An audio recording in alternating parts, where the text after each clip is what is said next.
course, I remember one right here on this campus some years ago when Martha Lane Collins was governor, and you had a big crowd, mostly of East Kentuckians, there in Brock Auditorium. And you started out with that. Now, when I lived in Laurel County, I lived so far out in the country, I had to go toward town to hunt. And nobody laughed. That always gets a laugh. Because they'd all live there. They'd all live there. Yeah. And this was right after lunch in the summertime, and everybody came in, and the thing they needed more than anything else was a nap. And then Governor Collins was sitting there, and I was up there dying. And I looked around, and she looked at me, and she put her hand over her mouth because she was going to smile. She almost laughed out loud, watching me just struggle. But it was a great group of people.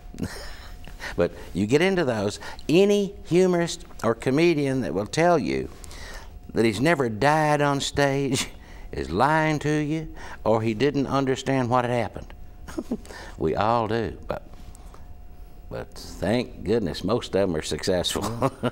Well, and we need to be winding this thing up as much fun as it is, but you know, you perform with organizations. You do some work in Nevada, at Las Vegas, and what, Henderson? Well, it's Laughlin. Laughlin. Don Laughlin's Celebrity Theater. And then I've got in our van we've got an XM radio, and I was just kind of station flipping there one time and hit the comedy channel on XM, and by golly, there's my old friend Carl Hurley doing that. And how long has that been? How long have you been on some of that comedy on XM? I've been on XM probably 5 years or so, and then they merged. Sirius and XM merged, and now I'm mostly on Sirius on 103, channel 103, the Blue Collar channel. The Blue Collar channel. They've got 3 channels. They've got Laugh USA, and they got one called Raw Dog. We won't explain why they call it that. And then they have the Blue Collar. It's a more Southern-oriented channel, they say. And I don't know why they think I kind of sound Southern, but they put me on there. I was driving along yesterday and turned it on, and I heard myself. And most of the time, I don't like listening to myself. I pick on myself, and I say, and sometimes they don't get good selections. Sometimes they take the selections right off my CDs. And sometimes they'll say, well, that was not strong stuff. That was transitional material, going from a strong material here to strong material over here. But they took this section and played it. Then sometimes I really like it. So I said to myself the other day, if I didn't know me, I'd really laugh at that. Well, Carl, I'll tell you what. You know, I normally close these things, but I'm going to let you today. But I'm going to ask you. I'm going to ask you to close by telling our audience how much difference your life has been because of Eastern.